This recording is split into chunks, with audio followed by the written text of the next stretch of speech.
So last time y'all saw me, it was a wrap. I was down and out. I was giving up. I'm giving up, baby. I'm giving up. I was going to go clock back in, going home. But I decided to give it one more chance, one more go, because I feel like I'm put on this world to create. So I picked up a book to go on a 12-week artist recovery journey. And this book is called The Artist Way, A Spiritual Path to Higher Creativity.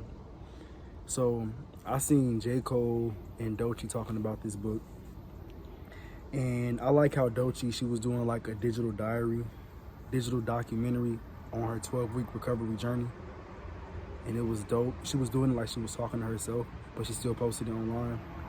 I'm gonna put hers in the bio, but I want to do something like that because that was just very dope. And yeah, so y'all should check her out. So I'm gonna just get into it and just talk about it. And I don't know if I'm gonna continue to do it every week. It just depends on how I feel. If I feel like documenting, I will. But if it ever becomes like too pressuring or too much for me, I'm not gonna do it. I might do it every couple of weeks. So this week we talked about what a sensor is, the sensor part of our brain. And basically, a sensor is basically the logical part of our brain, the side that tries to keep us safe and it strays away from new things. So my example was, say I like to say, I write an affirmation that says, I will make it. The sensor part of my brain would be like, which is my second, third, and fourth thoughts. It would be like, you're not gonna make it. There's 1,000,000,001 rappers. Why would you make it? You don't sound like anybody else out. You're not that good. And it's trying to keep me safe, but it keeps me in this box. That's what the sensor part of our brain was, and that's what we learned about. And what Julia did, which is the artist Julia Cameron, what she did was she helped us come up with creative affirmations to fight the sensor part of our brain. And some of my favorite affirmations that she gave that I try to use every morning was, I am a channel for God's creativity and my works come to good. My dreams come from God and God has the power to accomplish them. As I create and listen, I will be led. My creativity heals myself and others. I am willing to be of service through my creativity. And those were a couple that I liked. And I liked them because she's a spiritual person. She believes in God. And I felt like since I rap and my raps aren't like gospel raps, that like it wasn't coming from God, and I know who I believe in, and I believe that God works through me to communicate to a certain group of people. And that's why there were 12 different disciples. That's why there were so many different books in the Bible, because everybody can't relate to Paul the murderer or the prostitute or Jonah. People relate to different people. So people can relate to me, where I came from, and yeah. So after we talked about the sensor, we started to talk about what shadow artists were and how they came about. And shadow artists basically are caught living vicariously through other creatives, other artists. And if artists are not nurtured the correct way, they turn into shadow artists. As artists, we naturally want to share. That's basically what we talked about this week, and just really recovering your inner creative, recovering a sense of safety, because that's what a lot of artists don't have, is a sense of safety. They feel scared to do certain things, and I've been scared to do certain things myself, to say certain things, to put myself on camera, to talk. So that's why doing stuff like this and just talking and just being open is it's a big step for me. But Julia was also talking about that you don't want to take huge steps while you're recovering your artistry, because if you do so, you can create wounds and not even heal the old ones. So yes, it sounds good to be on those stages and grace the covers of these magazines and do this and do that and want to hit everything as fast as you can, but that can be dangerous, and you don't want to do that while you're trying to recover your sense of safety. But yeah, so let's get into the assignments and what Well, no, let's get into the weekly check-in. The weekly check-in. So let's get into the weekly check-in. So check-in number one, did you do your morning pages? Did you do them every single day? I did my morning pages, which is the journal, 5.5 out of 7 days, because just like the chapter said, I did kind of feel like defiant a little bit on doing them, because some mornings I woke up later than usual and I felt like it was taking up my time. But holistically, I do feel like my first week doing these morning pages, it did help me. I was able to create different ideas, create song ideas, get my feelings out. And getting my feelings out helped me.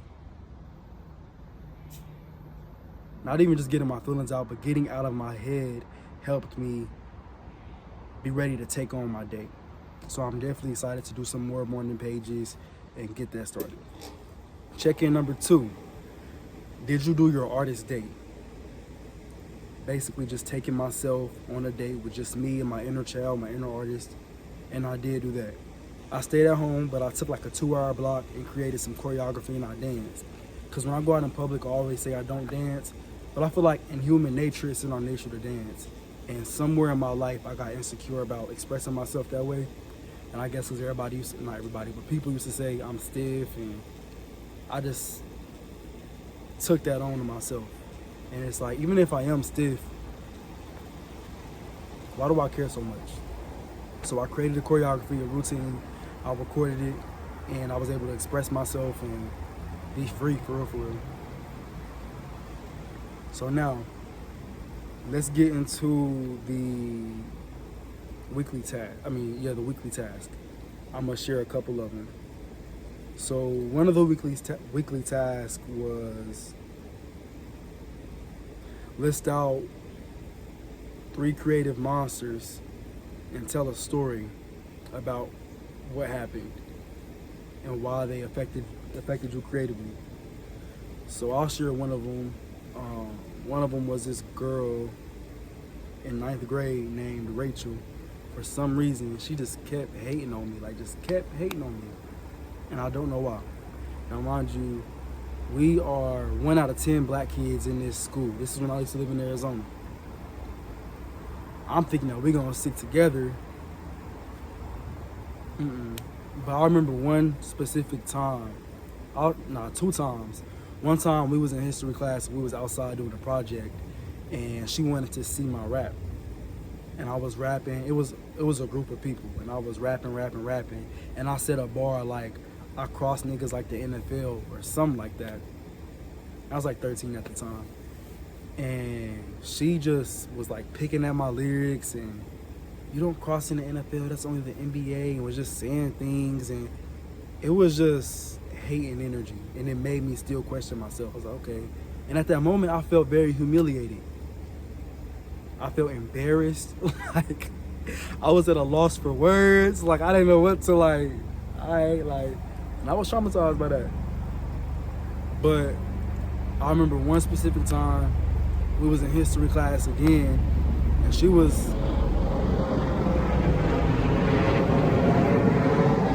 across the room. She whispered to a girl that he wants to be a rapper. And she started giggling and stuff like that.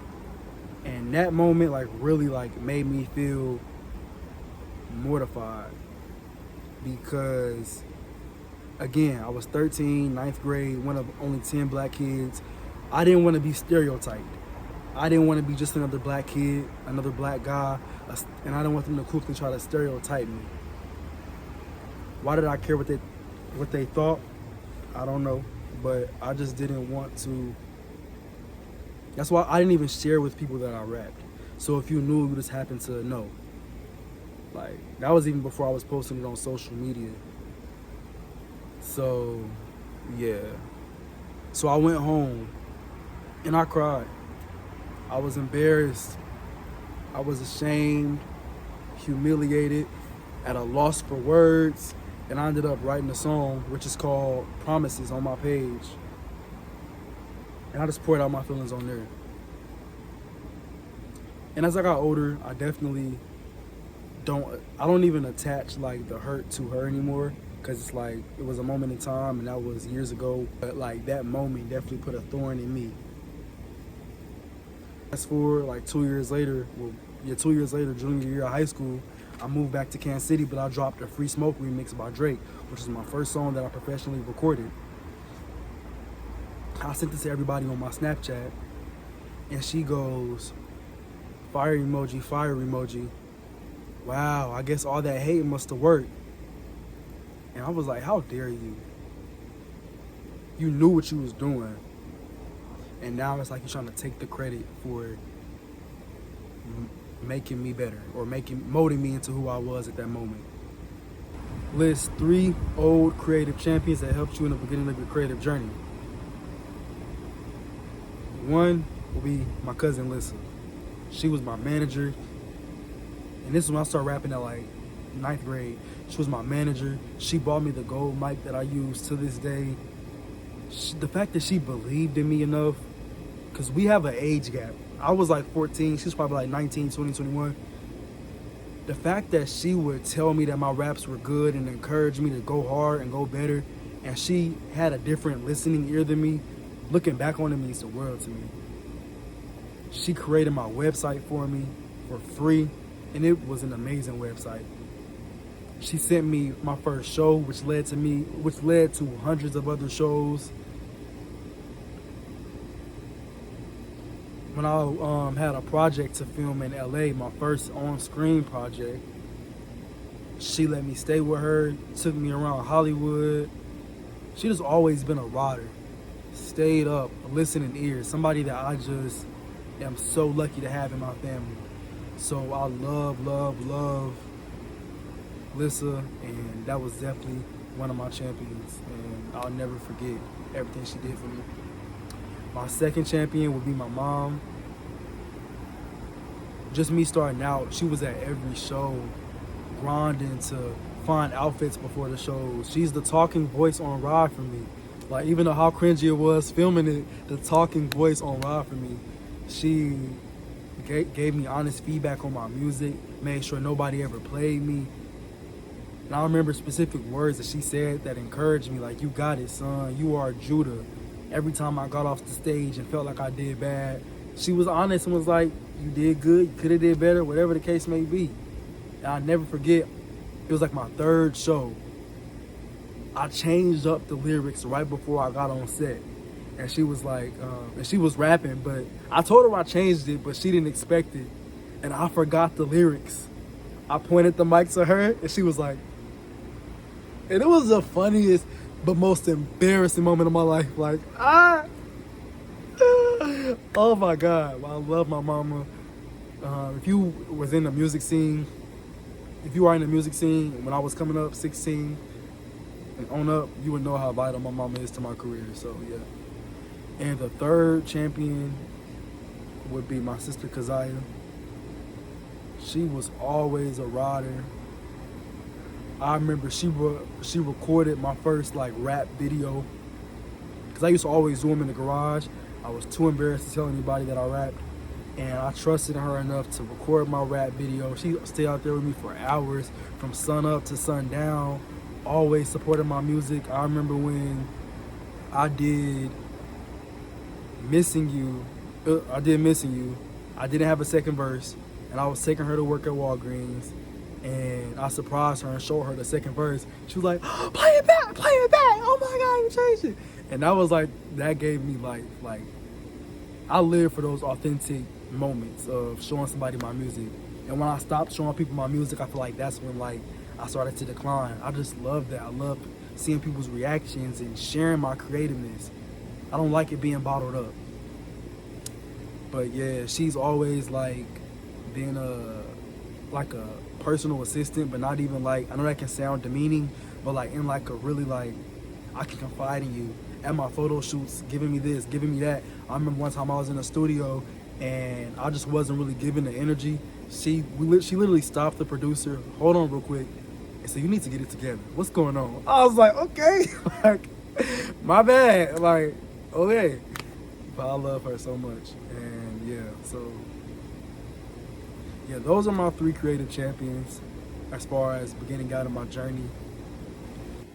So the other assignment was, if you could have 5 other lives that you could have fun in, what would you be?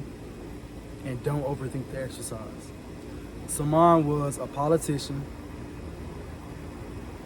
I always wanted to like be debating on CNN, like Angela Rye, Don Lemon. That stuff is just intriguing to me. Politician, a professional dancer, director, WWE wrestler, and an actor. So those are my assignments. And I'm excited to read week 2 and see what it brings. Again, I don't know if I'm gonna continue to do this documentary, but yeah.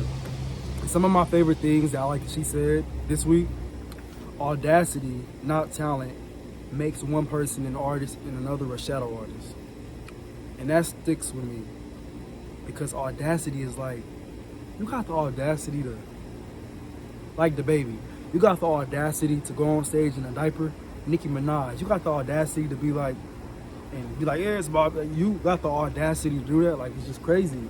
And that's what shoots you to the top. And she also said critics can be block directors. And that was like crazy to me. Those people on Rotten Tomatoes. But yeah, I'm not gonna overtalk, because it gotta go. But I'm ready for week 2. Judah, this week, go even harder. Make sure you, in this book, make sure you read it. Make sure you're reading for understanding. Just being free. Your creativity comes from God. Your creativity leads you to self-forgiveness. It heals others. You are great. You are confident. You are beautiful. You are loving. You are loved.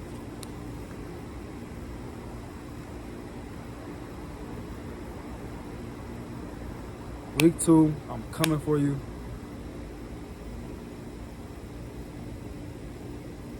All that.